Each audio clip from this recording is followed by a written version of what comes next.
Hello, hi guys. Welcome to another session with me, Tom Harrock. I'm the founder of TJ Tutors, if you don't know me. And in today's session, we're going to be working on the following, which is going to be inference skills. So the dreaded inference skills is obviously one of the skills that students have a lot of difficulty with.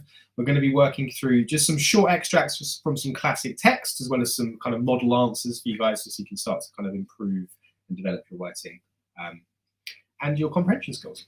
So, without further ado, what is inference? So, if you just want to try and write down in the chat what you think inference might mean, I'll just give you just a minute to do that for me, guys, okay?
Okay, right, hopefully we've got some ideas about what inference is. It's the skill of reading between the lines to understand what's implied, but not directly stated in a text, okay? So it involves using clues from the text, background knowledge to make logical conclusions, okay? So, for example, if you see someone running with an umbrella inside out, their clothes are soaking wet, you can infer that it's windy, it's been a rainy day, even if no one's told you explicitly. So this is where we've got to do a little bit of kind of finding the clues, okay? So for example, with this picture, what could you infer about this place? So an example might be that it looks like nobody's lived here for a long time. See if you can just spend a couple of minutes just writing down some things that you can infer, what it looks like.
Okay, hopefully we've got a few good ideas there.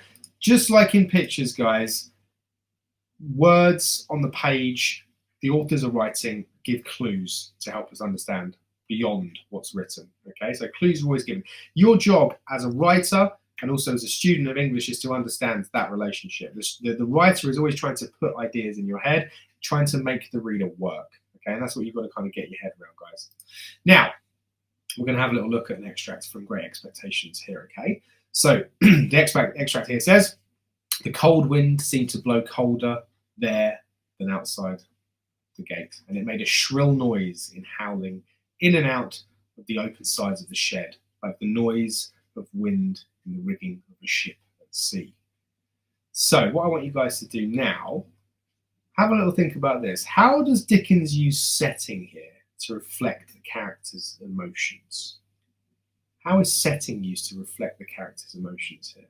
The cold wind seemed to blow colder there than outside the gate, and it made a shrill noise in howling in and out of the open sides of the shed, like the noise of the wind in the rigging of a ship at sea.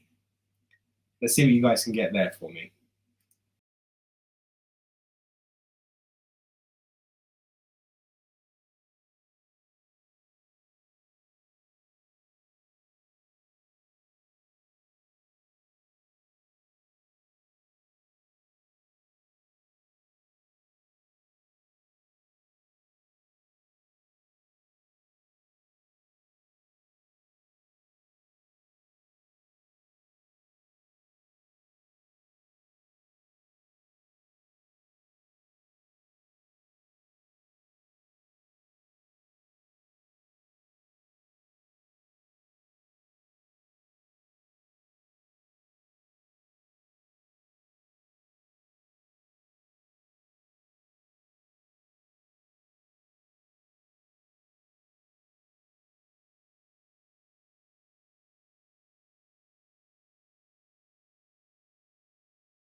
Okay, now, as a model answer for this kind of question, we want to be thinking about some of these words that are being mentioned here, such as howling. Okay, so the description of the wind as howling creates a sense of unease, maybe reflecting the character's fear. The comparison to a ship at sea also suggests instability, because a ship at sea is always being moved around by the kind of the waves, and also isolation. There's not much really out there at sea. So these are other kind of themes, emotions that the character might be feeling there. Okay, right, really good work. So next one we're going to have a little look at is from Jane Eyre by Charlotte Bronte. I resisted all the way, a new thing for me, and a circumstance which greatly strengthened the bad opinion Bessie and Miss Abbott were disposed to entertain of me. So, what does this moment reveal about Jane's character? Pay attention to the word I resisted all the way, a new thing for me. What's that suggesting about her character? See if you can just spend a little bit of time trying to write a response to this one.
Okay, so things that you can mention here. Now, her resistance suggests a growing sense of independence. Okay, the phrase "a new thing for me" implies that perhaps she's usually quite obedient, but she's beginning to assert herself, maybe foreshadowing a strong-willed nature that's going to come through at a later date.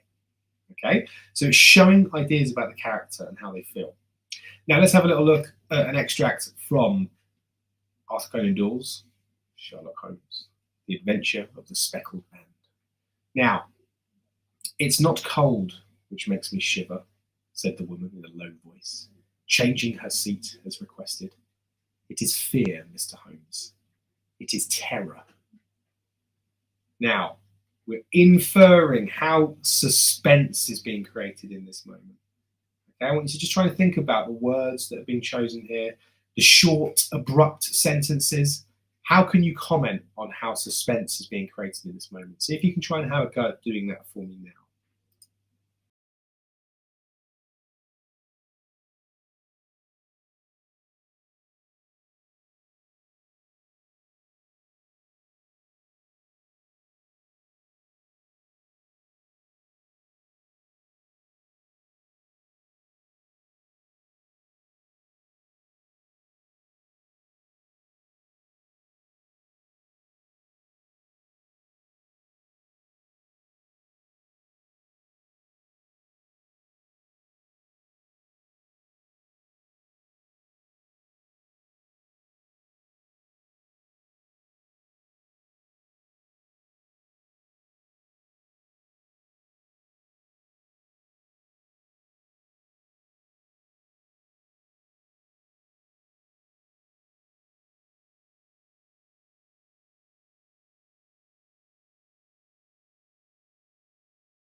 Okay, so the contrast between cold and emotional fear really emphasizes this woman's terror here. Okay, now there's some very short, direct statements that makes her anxiety feel very immediate, very there in front of you, and it also engages the reader. It creates a sense of urgency. It's fear, Mr. Holmes. It's terror. We start to read the text quicker. Okay, so this sense of urgency, this anxiety is building, and that's how Arthur Conan Doyle is creating suspense in this moment. And this is what we are inferring from the text here. Okay, now,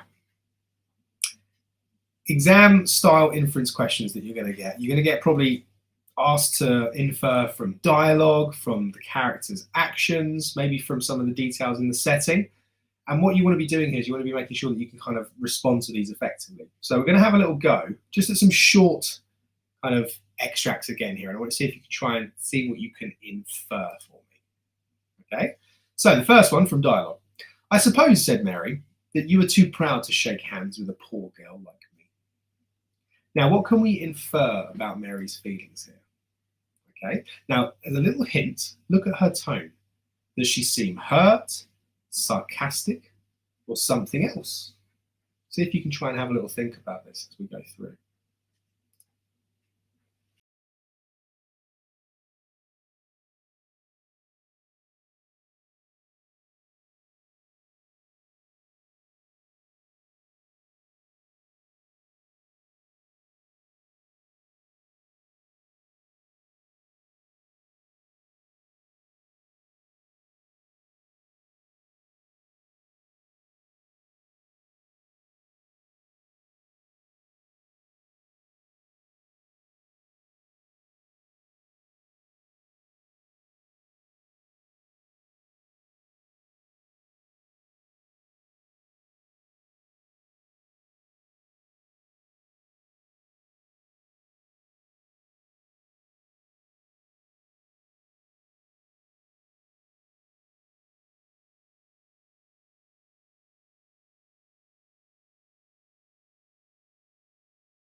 Okay, so here it seems that she is perhaps maybe very sarcastic at this point. Okay, I suppose you're too proud to shake hands with a poor girl like me. So it suggests that she's very, very sarcastic of this person. She thinks that they perhaps think that they're better than her, but she doesn't agree. She doesn't think that she's better than them. She thinks that she's the same as that person.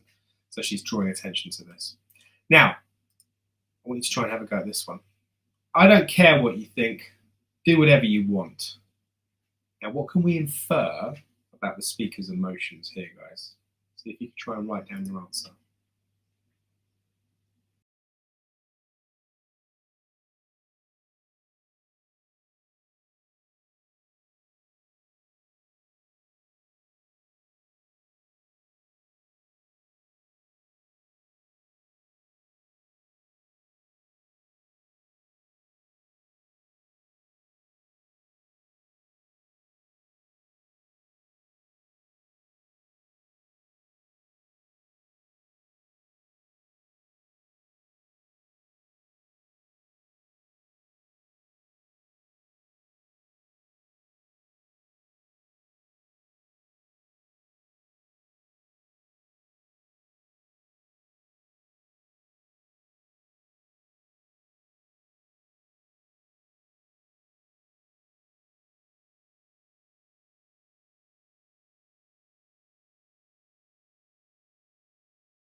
Here's a model answer for you for this one, okay? So the speaker might be upset or frustrated. The direct sentence here, I don't care, do what you want.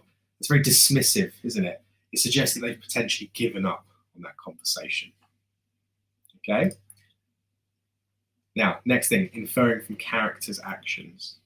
Tom hesitated at the door before stepping into the room, his fingers gripping the handle tightly. So what does Tom's body language here suggest about how he feels?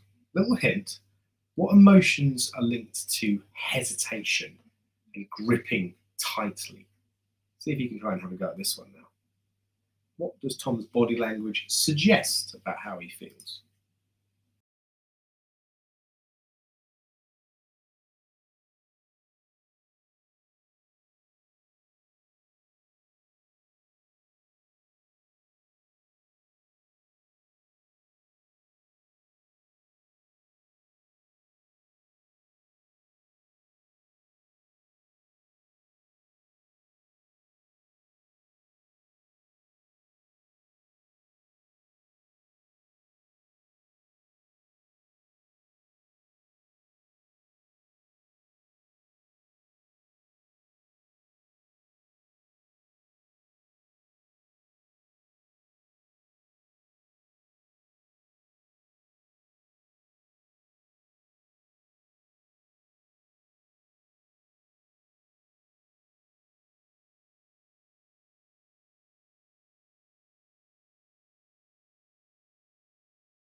Okay, so what we've got here is that he's likely nervous, he's likely anxious. The gripping hand suggests that he's fear. The hesitation shows that he's trying to calm himself before facing something difficult.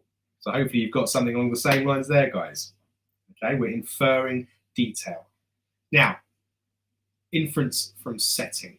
Okay, so this is the big one we often see, the technique known as pathetic fallacy, when the ideas are linked, or the weather's linked to the character's feelings.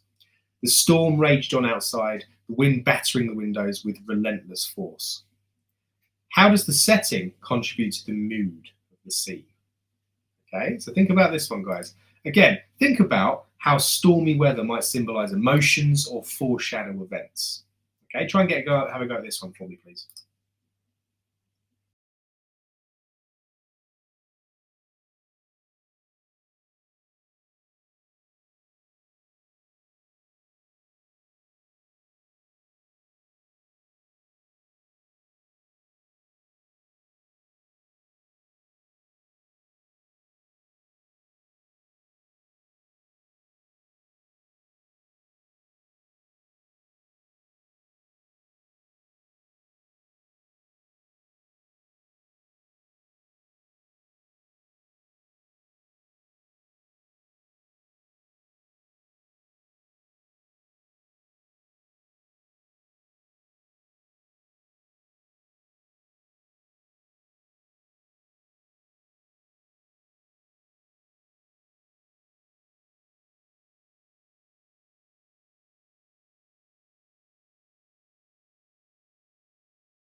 Okay, so here, what we want to be thinking about the fact that it is a very ominous, very kind of melancholic, dramatic mood that's being created. The sense of danger is quite pervasive here because we've got kind of the storm raging on, the battering. These are all words with connotations of violence. Okay, so we have very, very tense, very kind of dangerous, threatening atmosphere. Excuse me, being created here in this example. Okay, now I'm going to show you a larger extract. This is from Mice and Men by John Steinbeck. So I'm just going to read this out. Okay, so a few miles south of Soledad, the Salinas River drops in close to the hillside bank and runs deep and green.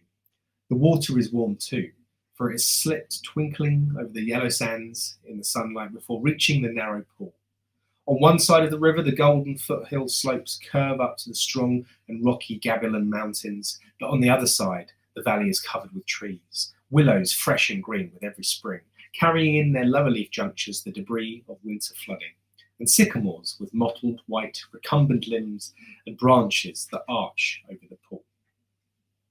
So, what can we infer about the significance of this setting in the novel?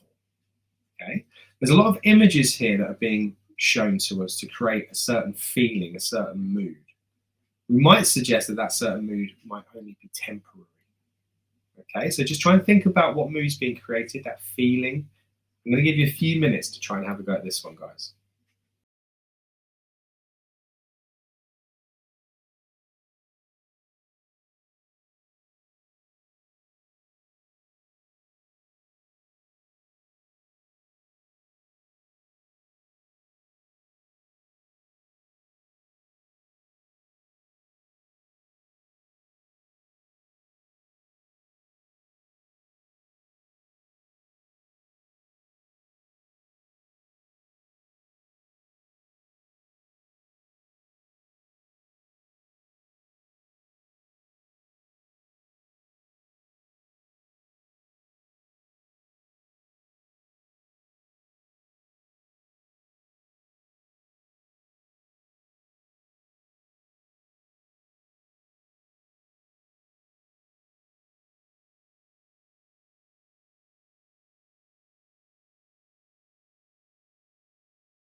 Okay, right. So in this particular extract, there is a tranquil and idyllic scene trying to be reflected. Okay, now it's a place of temporary peace. Words like twinkling, fresh, green, these are evoking a sense of renewal.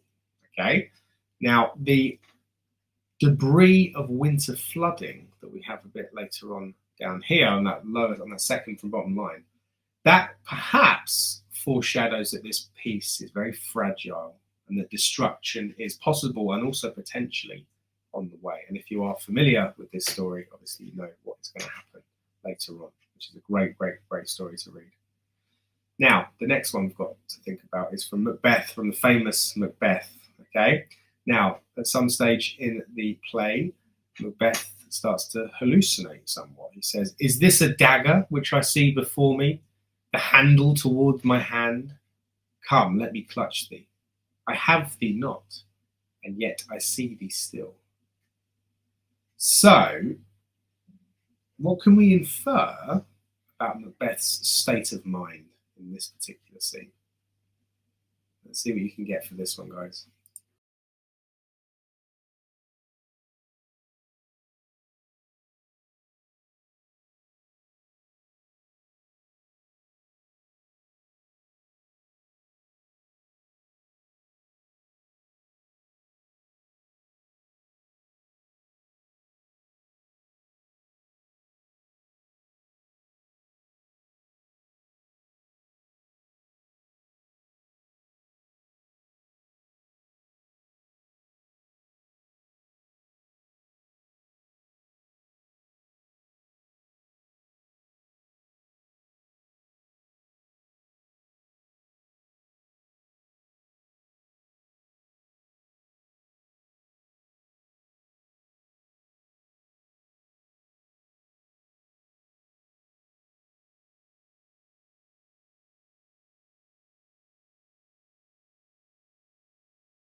Okay, let's go through. So, Macbeth's hallucination of a dagger suggests that he's losing control of his thoughts.